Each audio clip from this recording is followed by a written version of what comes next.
चलिए बेटा, तो प्रॉपर्टीज ऑफ मैट्रिक्स मल्टीप्लिकेशन देखेंगे। तो सबसे पहले इंपॉर्टेंट प्रॉपर्टी है कि matrix multiplication is not commutative in general.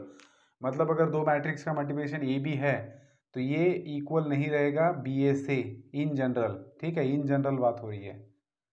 तो इन जनरल हम मैट्रिक्स के अंदर ये चीज़ नहीं बोल सकते कि A B is equal to B A.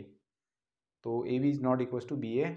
और अगर ऐसा है तो जो आपकी आइडेंटिटीज है बेटा, जो स्टैंडर्ड आइडेंटिटीज है, दैट इज दो मैट्रिक्स के एडिशन का स्क्वायर अगर आप करेंगे तो इसको आप बिल्कुल भी ऐसे नहीं लिख सकते A square plus two A B plus B square. जैसा रियल नंबर्स का एक्सपांशन करते हैं तो ये बिल्कुल भी बराबर नहीं है तब तक जब तक आपको ये बताया नहीं जाता कि A B is equal to B A. अगर A B is equal to B A है तो आप इसका एक्सपांशन ऐसे लिख सकते हो जैसे नंबर का लिखते हो।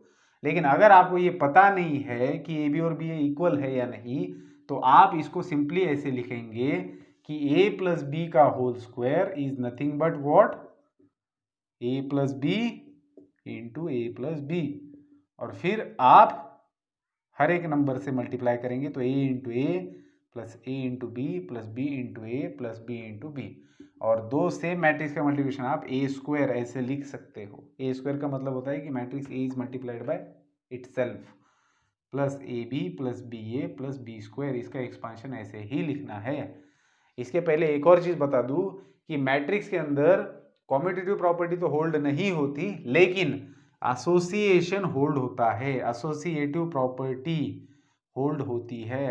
एसोसिएटिव प्रॉपर्टी का मतलब क्या होता है कि एडिशन सॉरी मल्टीप्लिकेशन में क्या होना, देखिए अगर a इंटू बी इंटू सी दिया है तो आप इसको a इंटू बी इंटू सी ऐसे लिख सकते हो। अगर a इंटू बी इंटू सी दिया, इसका मतलब क्या होता है, पहले b और c का मल्टीप्लिकेशन करो फिर जो आएगा उसका a का करो तो जो नतीजा मिलेगा वही नतीजा मिलेगा ऐसे करने के बाद भी। ठीक है, तो एसोसिएटिव लॉ तो होल्ड होता है मैट्रिक्स के अंदर और डिस्ट्रीब्यूटिव भी होल्ड होता है। डिस्ट्रीब्यूशन जो होता है, डिस्ट्रीब्यूटिव प्रॉपर्टी समझती है आपको कि जिसके अंदर मल्टीप्लिकेशन डिस्ट्रीब्यूट होता है एडिशन के ऊपर, that is matrix multiplication is distributive over addition. जो आप यहाँ पर कर रहे थे अभी, that is A into B आप लिख सकते हो plus A into C B आप लिख सकते हो। तो इसका और इसका नतीजा सेम आता है। मतलब आप पहले दो मैट्रिक्स का एडिशन कीजिए फिर उसका तीसरे के साथ मल्टीप्लिकेशन कीजिए या फिर आप ए इंटू बी कीजिए और फिर उसके अंदर ए इंटू सी ऐड कीजिए तो वो भी सेम है। ठीक है बेटा, तो और ये तो हो गई मैट्रिक्स मल्टीप्लिकेशन। अभी एक और चीज, अगर दो मैट्रिक्स का मल्टीप्लिकेशन जीरो मैट्रिक्स आता है, when a into B is equal to zero, मैं जब ये जीरो लिखता हूं तो ये रियल नंबर जीरो नहीं है, दिस इज o।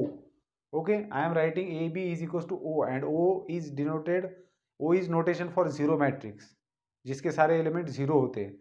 ठीक है ना, तो अगर दो मैट्रिक्स का मल्टीप्लिकेशन जीरो मैट्रिक्स आता है तो इसका मतलब ये जरूरी नहीं है कि इधर a इज जीरो और b is equal to zero. Zero का मतलब ओ, मतलब ये जरूरी नहीं कि जब दो मैट्रिक्स का मल्टीप्लिकेशन जीरो मैट्रिक्स आ रहा है तो उन दोनों में से कोई ना कोई जीरो मैट्रिक्स ही हो, ऐसा जरूरी नहीं है। Without becoming a zero matrix the multiplication of two matrix can be zero matrix. देखो दो मैट्रिक्स अगर जीरो मैट्रिक्स नहीं है तो भी दो मैट्रिक्स का मल्टीप्लिकेशन जीरो मैट्रिक्स आ सकता है, तो इस बात को आपको समझना होगा। ठीक है, जैसे रियल नंबर में होता है ना, रियल नंबर में हम लोग लिखते हैं बार बार कि x into Y is equal to zero है तो इधर x is equal to zero और y is equal to zero, ऐसा हम लोग लिखते हैं ना। तो ये रियल नंबर में क्या होता है, दो नंबर का मल्टीप्लिकेशन अगर जीरो आ रहा है तो दोनों में से कम एक तो जीरो होना ही चाहिए, ये तो रूल है, यूनिवर्सल रूल है। लेकिन ये नंबर्स के लिए है, मैट्रिक्स में ऐसे नहीं होता। अगर दो मैट्रिक्स का मल्टीप्लिकेशन जीरो मैट्रिक्स आ रहा है तो इसका मतलब ये जरूरी नहीं है कि दोनों में से कम एक जीरो हो। ऐसा भी हो सकता है कि दोनों मैट्रिक्स बिल्कुल भी जीरो मैट्रिक्स नहीं है लेकिन फिर भी उनका मल्टीप्लिकेशन जीरो आ रहा है, इस बात को ध्यान में रखना है। ठीक है, फिर एक और प्रॉपर्टी है कि जब इन नंबर थियरी, जब हम बात करते हैं नंबर थियरी की, दैट इज जब हम लोग लिखते हैं कि A B is equal to A C, जब हम ऐसा लिखते हैं कि ए बी और ए सी दोनों इक्वल है और A B C both three of them are real number, तो जब हम A B is equal to A C लिखते हैं बेटा, तब ये ध्यान, इसका मतलब ये होता है कि ये इंप्लाई क्या करेगा, या तो आपका ए जीरो होगा तभी ये दोनों इक्वल है, या फिर आपका बी और सी दोनों इक्वेट होनी चाहिए, तभी जाके ये नंबर्स के बारे में ये बात सच हो सकती है।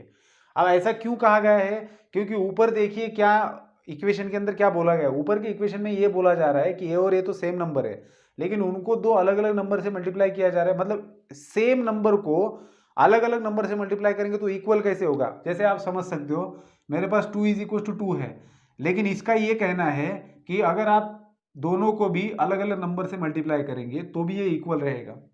तो ये तो ऐसा तो पॉसिबल नहीं। तो ये ऐसा कब पॉसिबल हो सकता है, या तो ये आपका ओरिजिनल जो नंबर है ये जीरो हो, क्योंकि जीरो को ही अगर आप अलग अलग नंबर से मल्टीप्लाई करेंगे तो इक्वेट रहेगा, क्योंकि जीरो ही बनेगा।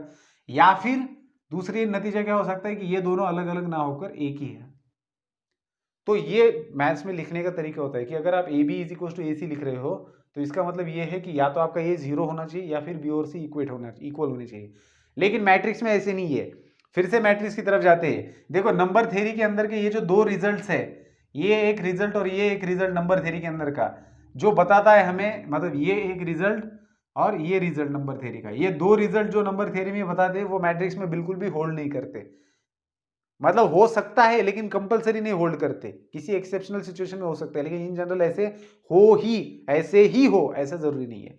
जैसे मान लीजिए कि आपके पास दो मैट्रिक्स है A into B is equal to A into सी।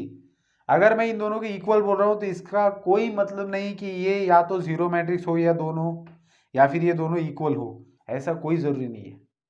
ठीक है, तो ये थी मैट्रिक्स मल्टीप्लिकेशन की प्रॉपर्टीज, इसको ध्यान में रखेंगे।